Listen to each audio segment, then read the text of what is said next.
우리가 사도행전 지금 17장 좀 보고 있는데요. 앞부분에 전체를 다 요약할 수는 없지만 그래도 전도 여행과 관련된 부분은 제가 조금 요약을 하고 지나야지만 여러분 머릿속에 정리가 되실 것 같아요. 중간중간에 전도에 관한 얘기들은 들으셨지만 이게 목회자들은 설명을 하면서 1차 전도여행은 어디고 2차 전도여행은 어디고 이게 머리에 그려지거든요.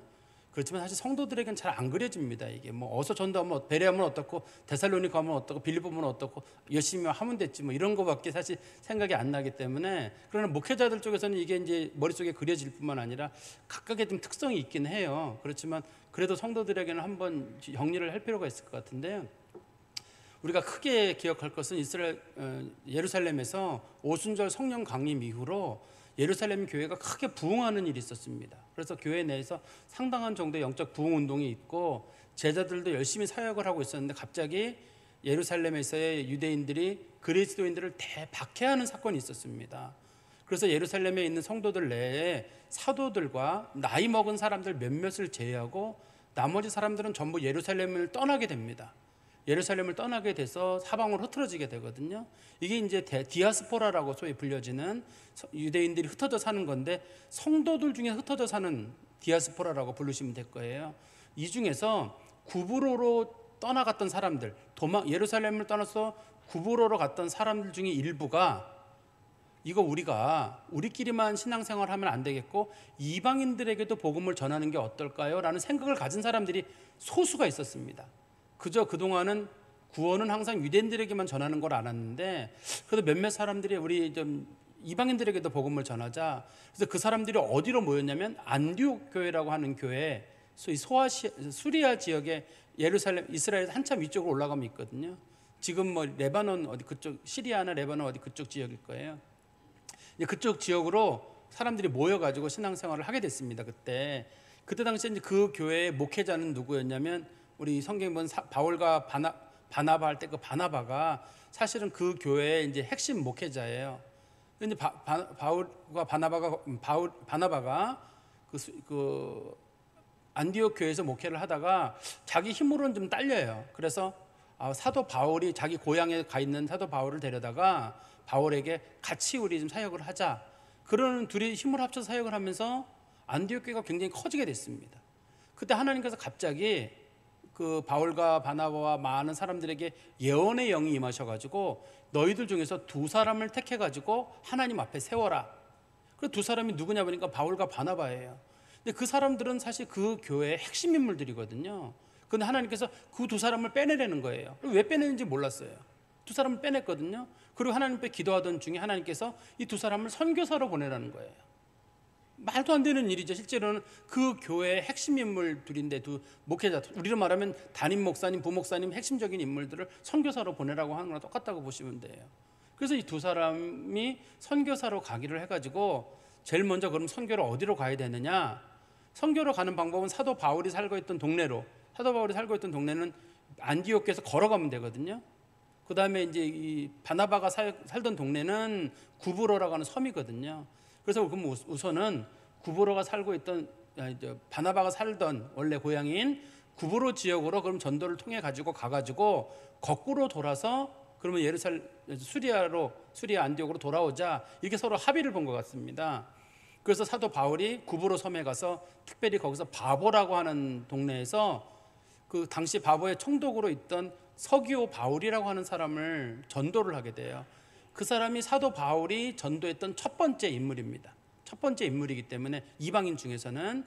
그래서 사도 바울이 자기의 이름을 서기오 바울이라는 사람의 이름을 따라서 자기의 이름을 거기서 바울로 바꾸게 됩니다. 거기서 뭐 어떤 분들은 왜 바울이 이름을 바꿨냐 하는데 거기서 이름을 바꿨어요. 그 유명한 총독 이름을 따서 자기의 이름을 바울로 이름을 바꾸게 됩니다. 바보에서. 그리고 사도 바울이 이제 그리고 나서 전도를 떠나가지고 중간에 가다가 마가가 같이 갔었는데 마가가 힘들다고 중간에 도망을 가게 되고, 그다음에 바울과 바나바가 비시디아 안디옥, 그다음에 이고니온, 루스드라, 더베 이런 쪽으로 이제 전도 여행을 쭉 떠나게 되거든요. 그게 1차 전도 여행이라고 합니다. 제일 힘들었던 데는 루스드라라는 곳이에요. 거기서 사도 바울이 돌멩이에 맞아가지고 반쯤 죽었거든요. 그래서 사람들이 사도 바울 죽었다고 하고 포기를 하고 돌아갔는데 마침 사도 바울이 목숨이 붙어 있어가지고 겨우 살아나고 다시 이제 거꾸로 돌아가지고 사도 바울이 이제 수리아 쪽으로 돌아오게 됐습니다. 그리고 나서 두 사람이 돌아와가지고 수리아 안디옥 교회에서 우리가 이제 전도했더니 이방인들도 하나님께 돌아오더라라고 얘기를 하니까 유대인들 중에 일부, 특별히 이제 예루살렘에서 수리아 안디옥으로 왔던 바리새인들 중에 몇몇 사람들, 이방인이 어떻게 구원받느냐, 말도 안 된다라고 하니까 바울과 바나바가 우리가 하나님 앞에 기도하고 성령 말씀 전하는 가운데 성령이 임해서 우리가 세례를 줬다, 말도 안 된다라고 해서 막 논쟁이 붙었어요. 그래가지고 사도행전 15장에서 회의가 열리게 됩니다. 그럼 예루살렘에 가서 사도들에게 재판을 받자. 사도들에게 재판을 받게 되는데, 그때 당시에 회의 주관자였던 야고보와 베드로가 얘기하기를, 베드로가 먼저 말하기를, 나도 하나님 말씀을 전하고 안수할 때 성령이 임하는 경험을 했다. 사도 바울이 베드로가 먼저 얘기를 하게 되고, 야고보도 그 말이 맞다.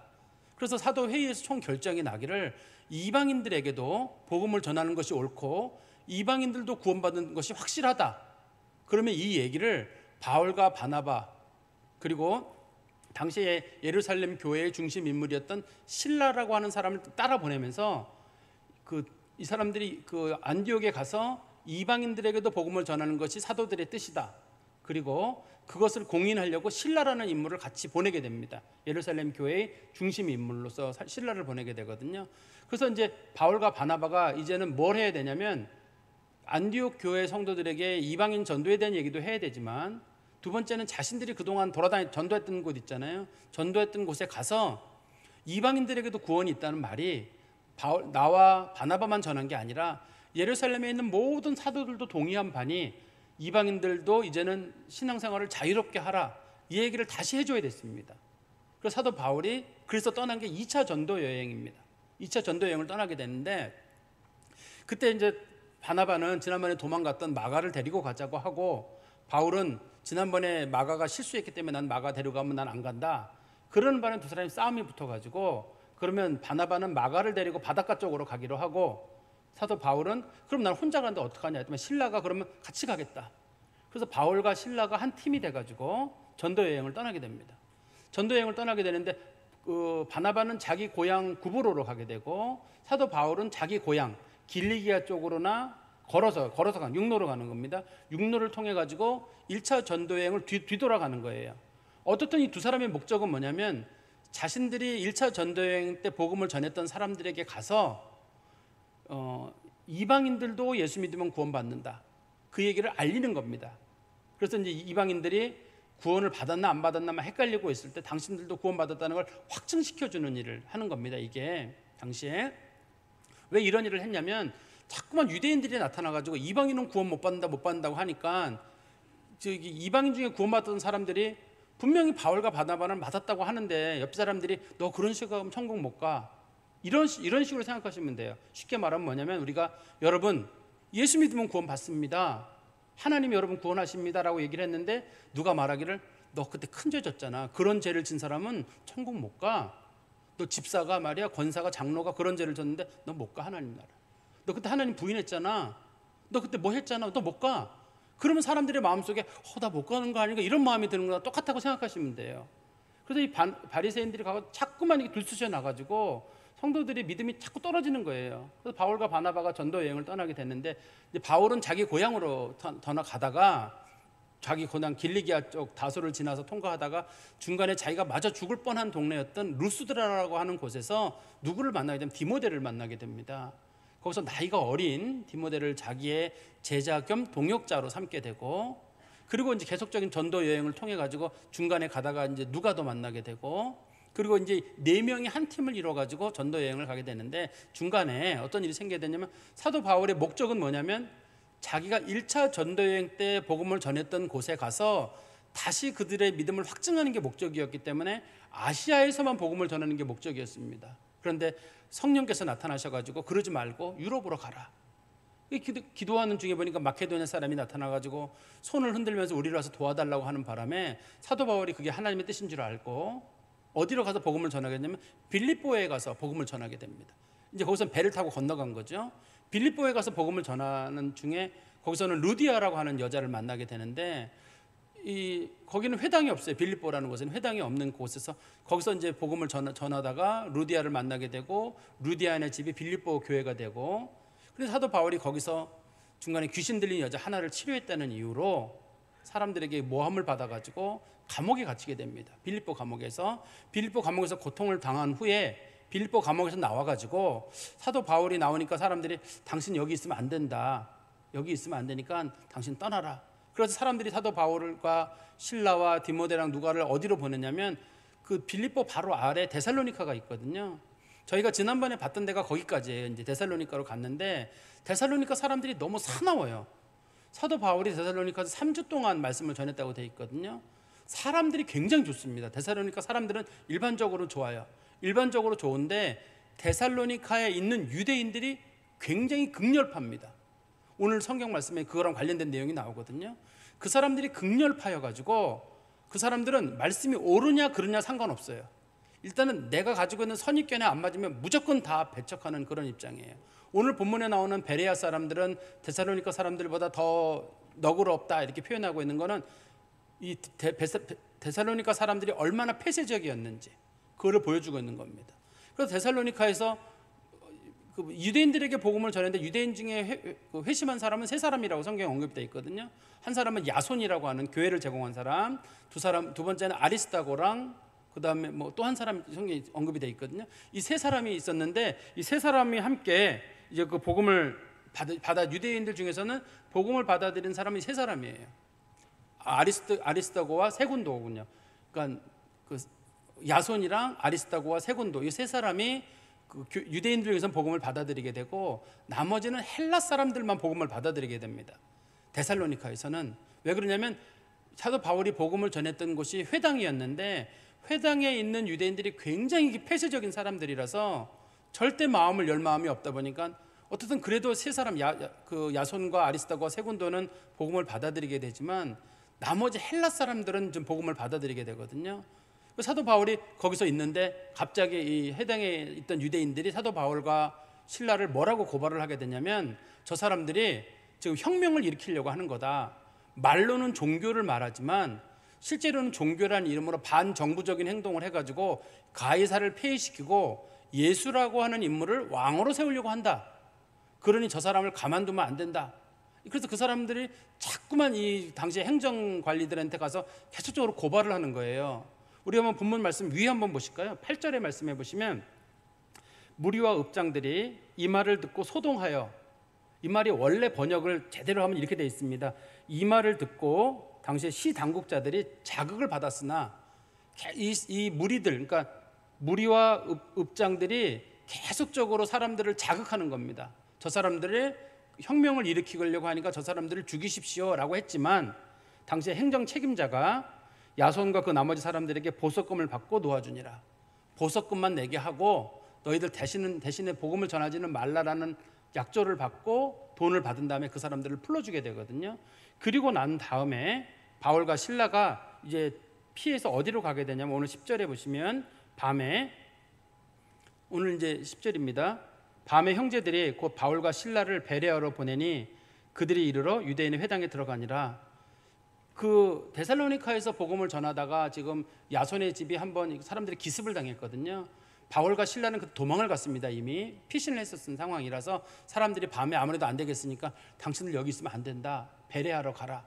우리가 볼 때는 이 데살로니카나 베레아가 한 60km 정도 거리가 되거든요. 뭐 거기로 가도 위험할 것 같은데, 근데 당시에 지역이 구분돼 있어요. 제가 지난번에 빌립보를 설명할 때 빌립보는 마게도니아의 첫 성입니다라는 말씀을 드렸잖아요. 그게 첫 번째 성이라는 뜻도 아니고 제일 큰 성이라는 뜻도 아닙니다. 마게도니아를 로마가 4개로 나눴거든요. 첫 번째 지역에 있는 도시예요. 빌립보는. 그다음에 데살로니카는 두 번째 있는 지역의 도시고, 그다음에 오늘 본문에 말하는 베레아는 세 번째 있는 도시에서 행정 구역이 달라집니다. 같은 마케도니아의 로마의 지역으로 남아 있지만 이 사람들이 각각이 그 지역이 다른 지역에 속해 있기 때문에 데살로니카를 지나서 베레아로 내려가고, 지도 한번 잠깐 볼까요? 데살로니카를 지나서 베레아로 내려가는 데가 있죠, 지도가? 없답니다. 제가 좀 어떤 설명 드릴게요. 이 데살로니카에서 그 바닷길로 내려오는 거거든요. 바닷길로 조금 내려오다 보면 중간에 이제 베레아라고 하는 곳이 있어요. 이 거리는 멀지 않습니다. 60 몇 킬로니까 멀진 않잖아요. 멀지는 않은데 그게 지역이 경계선이 그어지는 거예요. 그래서 바울과 바나바가 보든 혹은 그 데살로니가 사람들이 보든 간에 당신들이 이 지역을 떠나게만 되면 안전해질 거다라고 생각해가지고 밤에, 다시 말씀해 보세요. 밤에 형제들이 곧 바울과 실라를 베레아로 보내니 그들이 이르러 유대인의 회당에 들어가니라. 좀 불나방 같지 않나요? 이 사람들이 지금 유대인 회당에서 쫓겨나가지고 지금 죽을 뻔한 상황인데 또 유대인의 회당에 들어가는 거예요. 근데 이 사람들이 왜 그렇게밖에 할 수가 없냐면, 이 사람들이 복음을 전하는 곳은 유대인의 회당을 항상 복음의 접촉점으로 삼아야 되거든요. 유대인의 회당에 들어가지 않는 한은 말씀을 전해도 말귀를 알아들을 수 있는 사람이 없어요.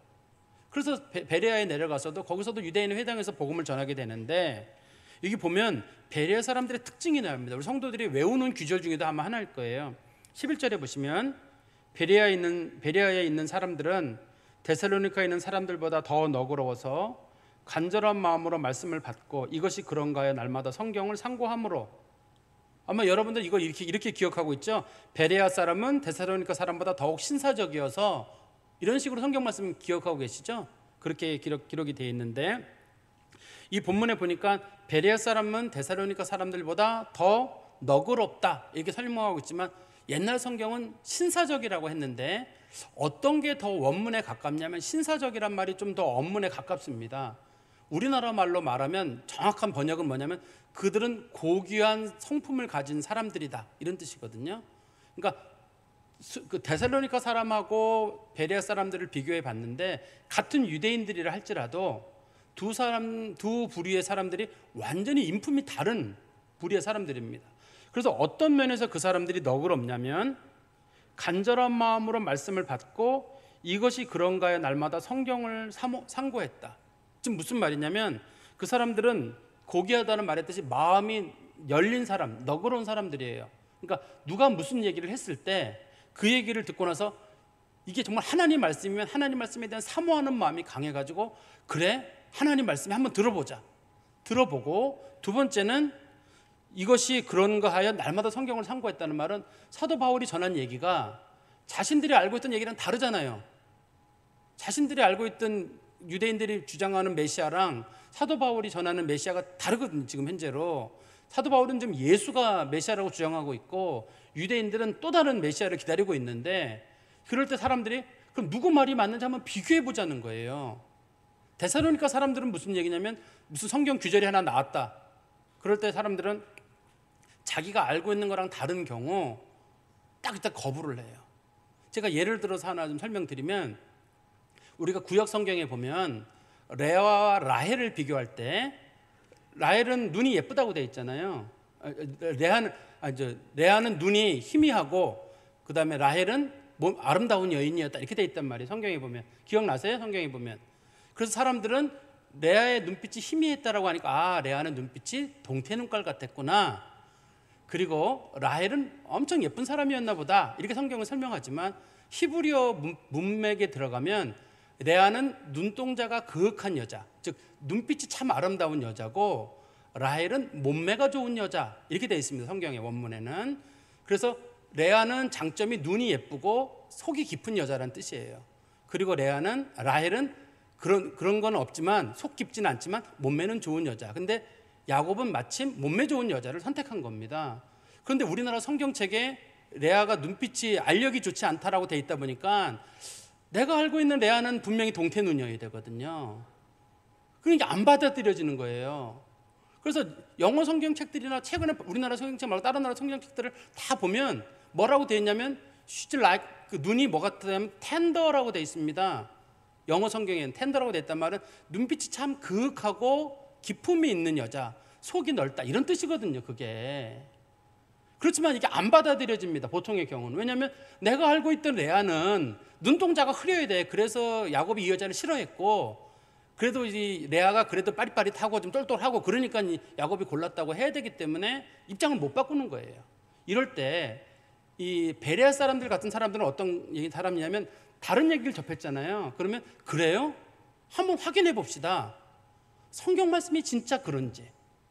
지금 사도 바울이 예수가 십자가에 달려 돌아가시고 예수가 부활하셨다는 얘기를 하고 있는데 유대인들은 말도 안 된다는 거예요. 어떻게 신이 십자가를 당하고 어떻게 신이 부활하느냐. 사도 바울이 구약 성경의 예를 들어가면서 보십시오. 메시아가 해를 당한다고 돼 있지 않습니까? 메시아가 3일 만에 부활한다고 돼 있지 않습니까? 요나의 예가 예수가 3일 만에 부활한다는 그 좋은 예가 되지 않습니까? 라고 얘기를 하면 사람들이 그래요? 한번 확인해 봅시다. 이게 고결한 사람들이란 뜻이에요. 이게 신사적인 사람이고 이게 고결한 사람들입니다. 내가 어떤 얘기를 들었을 때 무조건 비판하고 저건 아니야. 난 저 사람을 싫어하니까 저 사람 얘기는 아니고 저건 너무 새로워. 새로운 건 무조건 아니고 새롭다고 무조건 좋은 것도 아니고 옛날 거라고 무조건 좋은 것도 아닙니다. 그게 성경적이냐 아니냐예요.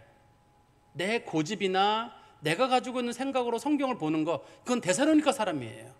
데살로니가 사람들은 그래서 바울이 예수가 해를 당하고 부활한다는 얘기를 하니까 말도 안 되는 사도 바울을 죽여버리려고 하거든요. 그런데 베레아 사람들이 신사적인 사람들이라서 너그러운 사람들이라서 성경 말씀이 깊이 들어보고 나서 바울이 성경 얘기를 하니까 그러면 당신 얘기랑 우리가 기존에 알고 있는 얘기랑 다르니 한번 비교해 봅시다. 우리 성경 말씀 보세요. 다시 11절에 보시면 베레아에 있는 사람들은 데살로니가에 있는 사람들보다 더 너그러워서 간절한 마음으로 말씀을 받고 말씀 얘기가 나오니까 한번 말씀에 대한 얘기는 누가 말씀을 전하든 간절한 마음으로 듣고 이것이 그런가 하여 날마다 성경을 상고했다. 바울의 말이 맞는지 틀리는지 그걸 자신들이 늘 모여가지고 성경 읽어보면서 이게 맞아 틀려 맞아 틀려 이 사람들이 이거에 대한 논의를 상당히 했다는 얘기입니다. 그리고 12절에 보시면 그 중에 믿는 사람이 많고 또 헬라의 귀부인과 남자가 적지 아니하나. 즉 데살로니가에서는 믿은 사람이 제가 볼 때 3명이라 그랬잖아요. 야손과 아리스도고와 세군도지만 이 옆에 바로 멀지 않은 동네에 살고 있는데도 불구하고 유대인들 중에는 그 중에 믿는 사람이 많다라는 말은 유대인들이거든요. 베레아에 있는 유대인들 중에는 하나님 말씀을 믿는 사람들이 참 많았던 거예요. 왜냐하면 사도 바울이 전하는 메시아가 진짜 메시아인 거를 성경을 자기들끼리 모아가지고 읽어보고 성경 살펴보니까 이게 맞는 거예요. 그래서 그 얘기를 받아들이게 되고 그 사람들 중에 예수 믿는 사람이 많아지게 됐습니다. 그리고 헬라의 귀부인과 남자들 이 사람들은 데살로니가에서도 신앙생활 하던 이 사람들이 주로 회심을 했었거든요. 이 사람들도 같이 신앙을 갖게 됩니다. 그러니까 유대인들도 신앙생활을 많이 하게 되고 헬라의 귀부인들과 남자들도 귀부인을 먼저 실은 이유는 보통 남자가 먼저 나오는데 귀부인을 실은 이유는 아마 상당한 정도의 신분에 있는 여자들이 하나님 말씀에 대한 깊이를 가지고 말씀을 연구했던 것 같습니다. 그 말씀 연구를 통해 가지고 하나님의 뜻을 분별을 했다는 뜻이겠죠. 그 부분을 좀 정리해서 말씀드리면 그 사람이 너그럽다 혹은 신분이 고귀하다 저 사람 괜찮은 사람이다 영적으로 어떤 사람들이냐면 내 고집을 가지고 딱 채운 다음에 나만 맞다 이게 아니라 어떤 얘기가 왔을 때 한번 들어보자 말씀에 맞는지 잘 살펴보고 틀리면 거부하고 옳으면 받아들이고 성경에 우리 이런 거를 기독교에서는 뭐라고 부르냐면 개혁주의라고 부릅니다. 개혁주의란 말은 뭘 뒤집자 바꾸자는 말이 아니라 성경 말씀에 따라서 입장을 언제든지 바꿀 수 있는 거예요. 우리가 옳다고 주장했다 할지라도 그동안 성경 말씀에 이게 옳다고 돼 있으면 성경 말씀에 따라 내 입장을 바꾸는 겁니다. 그렇지만 이게 아직 사람들이 완고한 사람들은 비록 성경 말씀에 나왔다 할지라도 내가 가지고 있는 성경하고 안 맞으면 포기하는 거예요. 지금 신천지가 대표적인 경우입니다. 신천지는 이 개정개혁법 성경책을 안 써요. 옛날 한글 개혁만 쓰거든요. 거기서 오류가 된 부분이 몇 개 있거든요.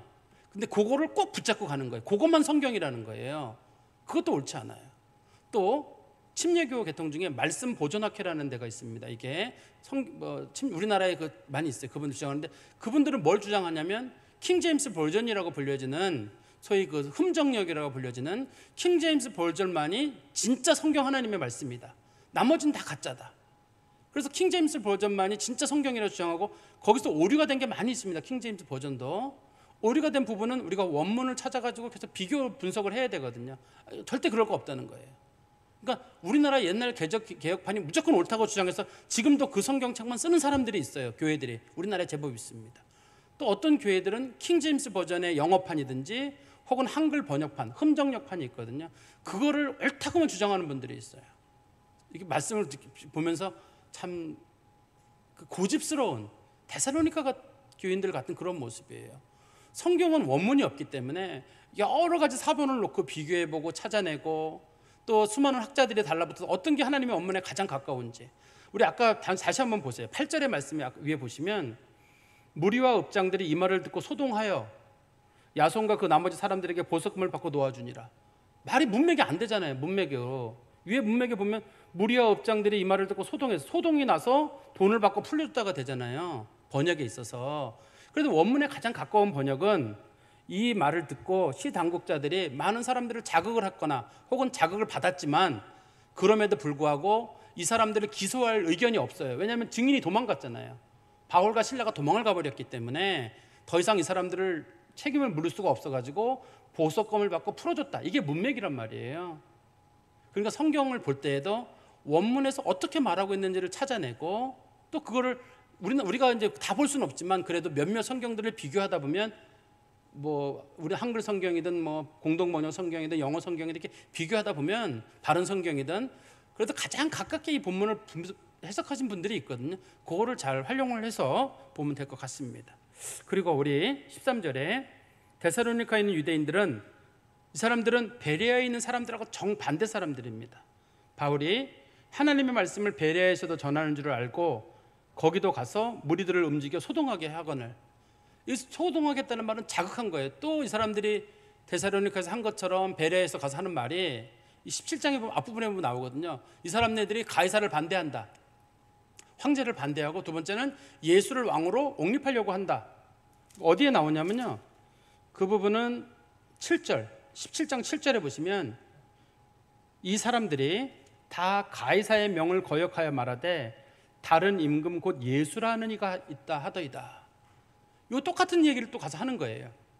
저 사람들이 가서 말이야 뭐 하는 거냐면, 말은 종교를 주장하지만 저 사람들이 실제로는 가이사를, 황제를 쫓아내고 예수를 왕으로 세우려고 하는 정치운동하는 사람들이야. 종교? 무슨 종교야 저 사람들이. 성경 말씀 알지도 못하는 것들이 무슨 성경이야. 우리 유대인들만 성경을 알지, 우리만 진리야, 뭐 이런 식으로 이제 얘기를 했던 겁니다. 그 부분에 대해서. 다시 오늘 이제 본문의 말씀으로 가보면 14절입니다. 형제들이 곧 바울을 내보내어 바다까지 가게 하되 실라와 디모데는 아직 거기 머물더라. 사람들이 생각해 보니까 바울이 여기 있다가는 베레아가 안전했었거든요. 베레아 사람들은 너그러운 사람들이라 말씀을 받았는데, 사람들이 보니까 바울이 여기 있다가는 위험에 놓이겠어요. 그 사람들이 누구를 좀 타겟으로 하고 있냐면 사도 바울을 타겟으로 하니까 안 되겠어 가지고 바울을 배를 태워 가지고 아테네로 보내겠다. 지도를 찾았나요? 제가 한번 보여주시겠어요? 찾았답니다. 자꾸 두드리면 나온다는데 확실히 맞네요. 저기 지도 맨 위쪽에 보시면 사도 빌립보 나오고 데살로니카 나오고 베레아 나오고 파란색 줄이 쭉 내려와가지고 밑으로 가다 중간에 바다를 쪽으로 해가지고 아테네로 가는 거 보이세요? 이 지도의 맨 위쪽에 보시면 파란색 줄이 저게 배 타고 사람들이 움직이는 길이거든요. 베레아에서 아테네로 가는, 아덴으로 가는데 눈이 열려야 될 거. 더 크게 되나요? 혹시 그 부분만 목사님 확대해서 보이세요? 이 영이 맑으신 분들은 지금 눈이 안 보이시는 분들은 자꾸 째려 보시고 막 그러시는데, 어떻든 제가 좀 설명 좀 드리면, 처음에 아시아에서 길을 건너가자마자가 빌립보거든요. 빌립보에서 조금 내려가면 데살로니카가 있고, 데살로니카 조금 내려가면 베레아가 있고, 베레아에서는 배를 타고 움직여야 돼요. 거기서는 배를 타고 움직여 쭉 밑으로 내려와가지고 중간에 거기서 꺾죠. 방향을 한번 꺾어가지고 아테네로 가게 되고, 아테네 지난 다음에 나중에는 그 섬인 고린도라고 하는 섬으로 나중에 사람들이 가게 되잖아요. 근데 지금 오늘은 아테네까지가 본문입니다. 지도는 치우셔도 될 것 같은데, 다시 말씀에 가보시면 형제들이 곧 바울을 내보내어 바다까지 가게 하되 실라와 디모데는 아직 거기 머물더라. 바울이 위험하니까 바울만 보내고 실라와 디모데는 여전히 베레아에 남아있기로 한 겁니다. 우리 마음 같아서는 어떨 거냐면 위기에 놓였기 때문에 다 피할 거 아니에요. 근데 사람들이 제일 위험한 사람이 누구냐? 바울이 제일 위험하니까 바울은 보내되 이 실라와 디모데는 남아서 거기서 복음 전하는 일을 마무리하자. 이 사람들이 이렇게 한 거예요. 그러니까 하나님의 복음을 전하는 사람들의 좋은 태도예요. 어떤 위기에 놓였다가 한 번에 다 떠나는 게 아니라 누가 제일 위험하냐? 바울이 위험하다. 그럼 두 번째 누가 위험해? 신라가 위험하다. 그러면 순서대로 떠나야지. 한 번에 위험에 놓였다고 다 도망가나요? 그럼 하나님 말씀을 어떻게 전해요? 그러니까 바울을 보내면서 신라와 디모데는 우린 남을게요. 여기서 우리가 베레아에서 말씀 전한 게 있는데 사람들이 하나님 말씀 참 잘 받아들이는데 여기서 우리가 남아서 말씀을 전하겠습니다. 그래서 이제 말씀을 전하기 두 사람은 남기로 하고 사도 바울만 사람들이 데리고 아테네로 가게 됩니다. 그리고 15절에 바울을 인도하는 사람들이 그를 데리고 아덴까지 이르러 거기에서 아덴은 아테네의 우리나라식 표현입니다. 그에게서 신라와 디모데를 자기에게로 속히 오라 하는 명령을 받고 떠나니라. 사도 바울이 아테네에 도착한 다음에 연락을 했어요. 떠나는 사람들 편에 그 디모데하고 신라를 자기에게 빨리 보내달라. 왜 보내달라고 했는지는 정확하게는 모릅니다. 그러나 본문 내용 봐가지고 위험하니까 피하라 그런 뜻이 아니라 사도 바울이 우리 지난번에 로마서 1장에서 봤잖아요. 로마서 1장 13절에 보면 사도 바울이 원래 로마로 가고 싶어 했었어요. 로마로 가고 싶어 했는데 로마로 못 가게 됩니다. 왜 못 가게 되냐면 그 로마에서 그때 도망 나왔던 사람 중에 고린도 출신 사람 중에 누가 있었냐면 브리스길라와 아굴라가 있었거든요. 브리스길라와 아굴라가 이제 여기서는 안 나오지만 나중에 다른 성경에 보면 브리스길라와 아굴라로부터 지금 로마로 갈 수 없다. 로마에서는 황제가 유대인들에 대한 대박해령이 내려져 가지고 거기 가면 당신 죽습니다. 지금 가지 말고 좀 이따 가십시오라고 해서 사도 바울이 아테네에서 고린도로 들렀다가 다시 원래 저기 있던 수리아 안디옥으로 돌아가게 되고 사도 바울이 로마로 못 가게 되거든요. 그래서 원래 여기서 보면 디모데하고 신라를 부르려고 했던 목적은 로마로 데려가려고 했던 것 같습니다. 선교를 빨리 효과적으로 자기가 살 날이 얼마 남지 않았다고 판단 내렸기 때문에 로마로 가서 어쨌든 복음을 마무리해야 된다고 하는 그런 생각을 가지고 있었던 것 같아요. 제가 이거 조금만 좀 하나만 정리해 드리면 베레아에서 사도 바울은 어디로 가냐면 아테네로 갔습니다. 그렇지만 디모데하고 신라는 이 사람네들이 베레아에 남게 됐습니다. 베레아에 남게 됐거든요. 그러고 난 다음에 이 사도 바울이 다시 이 사람들을 불러가지고 이 사람들이 어디로 오냐면 아테네로 오게 됩니다. 이 사람들이 아테네에서 합류하게 되거든요. 아테네에서 합류한 다음에 사도 바울이 다시 아테네에서 누구를 보내냐면 디모데를 데살로니카로 다시 보냅니다. 다시 보낼 때 그냥 가지 말고 편지 가져가라고 해서 데살로니카 전서를 디모데가 가지고 가게 됩니다. 아테네에서 다시 데살로니카로 갈 때 두 번째 사도 바울이 마케도니아 지역으로 신라를 보내거든요. 어디로 보냈다고는 없고 신라를 보냈다고만 되어 있습니다. 그래서 신라가 마케도니아로 가게 됩니다. 그리고 마케도니아로 간 다음에 사도 바울이 그러는 사이에 고린도로 옮기게 되거든요. 그때 디모데하고 신라가 다시 고린도에 와서 고린도에서 이 세 사람이 만나게 됩니다. 그게 우리 이 본문에 이 관련된 내용이거든요. 좀 말씀을 좀 정리해 보면 바울과 신라나 그다음에 디모데가 하는 선교의 모습이 참 선교하는 사람들의 좋은 모범이 되는 것 같아요. 정말 위기에 놓여서 모두가 죽게 되는 상황이 아닌 때까지는 선교를 멈추지를 않는 겁니다. 이 사람네들이. 바울이 그 자리를 피했다는 얘기는 지금 누가 봐도 박해가 있고 위협에 놓였기 때문에 신라와 디모데도 가야 되는 상황인데 당시에 신라와 디모데에게는 바울이 얘기를 했는지 그들이 스스로가 얘기했는지 모르지만 저희는 남겠습니다. 저희가 남아서 이 복음 전하는 일을 마무리하겠습니다.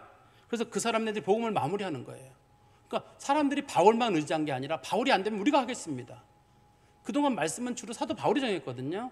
어떤 팀들은 바울이 없어지면 복음을 못 전하는 팀이 있어요. 그런데 이 사람들은 각각의 사람들이 하나의 완전한 선교사들입니다. 바울과 합쳐지면 셋이 하나의 시너지가 되고 흩어지면 바울은 바울대로 말씀 전할 수 있고 신라는 신라대로 디모데는 디모데대로 다 말씀을 전할 수 있는 거예요. 이 사람들은 어떤 경우에도 하나님 말씀을 전하는 일에 게을르지 않으려고 끝까지 목숨을 걸고 복음을 전하는 모습을 보면서 이게 참 선교하는 사람들의 좋은 신앙의 본이 아닐까.